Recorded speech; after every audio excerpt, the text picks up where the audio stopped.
Jat Hindi film review by allrounder star Balyam Venumadhav. ఈ సినిమా నిడివి వచ్చేసి 2 గంటల 33 నిమిషాల యూఏ సర్టిఫికేటు. 10 ఏప్రిల్ 2025 గురువారం రోజు ఈ సినిమా విడుదలైంది. ఇదే రోజు విడుదలైనటువంటి జాక్ జేఏసీకే ఇది వచ్చి జేఏఏటి అంటే జేఏ కామన్ 2 పదాలు. అది తెలుగు సినిమా, ఇది హిందీ సినిమా. అయితే నిర్మాతలు మళ్ళీ అదే రోజు రిలీజ్ అయినటువంటి గుడ్ బ్యాడ్ అగ్లీ నిర్మాతలును ఈ సినిమా నిర్మాతలు ఒకటే కావడం ఇంకొక విశేషం. రవిశంకర్ యలమంచిలి, నవీన్ ఎర్నేని మరియు TG Vishwaprasad People's Media Factory తోటి సహనిర్మాణంలో ఈ సినిమా చేయగా, గోపిచంద్ మల్లేని ఈ సినిమాకి దర్శకుడు. ఇంకా హిందీ నిర్మాత పేరు కూడా స్క్రీన్ మీద పడింది, రిషి పంజాబీ సినిమాటోగ్రఫీ. సో దీనికి సన్నీ డియోల్ హీరో కాగా రణదీప్ హూడా, వినీత్ కుమార్, ప్రశాంత్ బజాజ్, రెజినా కసండ్రా, సయామి ఖేర్లు నటినట్లుగా ఉన్నటువంటి ఈ సినిమా ఎలా ఉంది తీర్తినలో చూద్దాం. ముందు 2 గంటల 33 నిమిషాలు ఇందాక చెప్పుకున్నాం కదా, యూఏ సర్టిఫికేట్ వచ్చిన ఈ సినిమా జాట్. బేతాబ్ సినిమాతో మనకి ఎంతో పేరు తెచ్చుకొని ఆ తర్వాత ఎన్నో ప్రతిష్టాత్మకమైన సినిమాల్లో నటించిన సన్నీ డియోల్ మరి ఈ మధ్య అతనిది సినిమా వచ్చిన సెకండ్ పార్ట్ చేసుకొని బయటకు వచ్చాడు.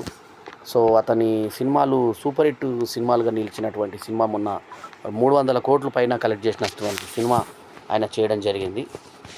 సో సన్నీ డియోల్ సినిమాల పరంగా చూస్తుంటే అతను యాక్షన్ హీరోగా ధర్మేంద్ర కుమారుడుగా బయటకు వచ్చి యాక్షన్ హీరోగా మంచి పేరు తెచ్చుకొని చాలా చక్కటి పాత్రలతో ఆయన ఆకట్టుకొని మీనాక్షి శేషాద్రి, దామిని సినిమా తర్వాత అతను డిఫరెంట్ నటుడిగా కూడా ఒక పేరు తెచ్చుకున్నాడు.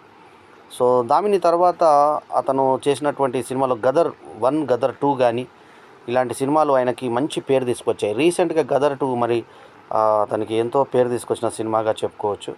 సో కొంచెం బ్యాక్ అండ్ బ్యాక్ కొంచెం వెనక్కి పడ్డా కూడా మళ్ళీ గదర్ 2తో ఒకసారి ఫామ్లోకి వచ్చినాయి. ఇతని తమ్ముడు బాబీ డియోల్ రొమాంటిక్ హీరోగా వచ్చిన ఈ మధ్య తెలుగులో, తమిళ్లో విలన్గా రాణిస్తూ ఉన్నాడు. యానిమల్ సినిమాల్లో హిందీలో కూడా విలన్గా వచ్చి రీ ఎంట్రీ ఇచ్చి ఒక్కసారిగా దక్షిణాది పరిశ్రమ దృష్టిని ఆకర్షించినటువంటి బాబీ డియోల్ అన్నయ్య అయిన సన్నీ డియోల్ హీరోగానే ఇంకా కొనసాగుతూ ఈ సినిమాలో ఇంకా యంగ్గా కనబడడం విశేషం. ఓపెనింగ్ షాట్లోనే మనకి ఏం చూపించారంటే ఒక రణతుంగ అనేటువంటి వ్యక్తి ఆ పాత్ర చేసింది రణదీప్ హూడా. సో అతన్ని ఇమిగ్రేషన్ అధికారి పట్టుకుంటే డబ్బులు ఇచ్చి నా పేరుతోటి ఐడెంటిటీ కావాలి నాకు, శ్రీలంక నుంచి వచ్చానని చెప్పి రెజినా కసండ్రా అతని వైఫ్ క్యారెక్టర్ సినిమాలో నటి రెజినా కసండ్రా ఈ సినిమాలో ఆయన భార్యగా నటించింది. సో ఆమె వాళ్ళ ఫ్యామిలీ ఒక తల్లి, ఒక ఆమెకు చెవులు ఇలా సాగి ఉంటాయి, అది గ్రాఫిక్స్తో చూపించారు, ఎలా చూపించారు, 2 చెవులు ఇక్కడ దాకా సాగి ఉంటాయి.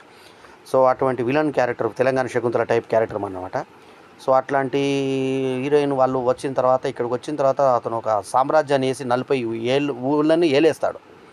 పోలీసులను వాళ్ళని అంతా అదుపులో తీసుకొస్తాడు. అటువంటి ఆ యొక్క ఆంధ్రప్రదేశ్ కథతోటి హిందీలో తీసిన సినిమా ఇది. తెలుగు డైరెక్టర్ అంతకుముందు బలుపు, డాన్ సీను లాంటి సినిమాలు తీసిన మన్నేని గోపిచంద్ ఈ సినిమాకి డైరెక్టర్ కావడం. తెలుగు నటులు అందరూ కూడా అజయ్ ఘోష్ లాంటి ఎంతో నటులు, ఆఖరికి డైలాగ్ రైటర్ అయినటువంటి నటుడు ఒక అతను పోలీస్ కానిస్టేబుల్గా కూడా చేయడం జరిగింది ఈ సినిమాలో.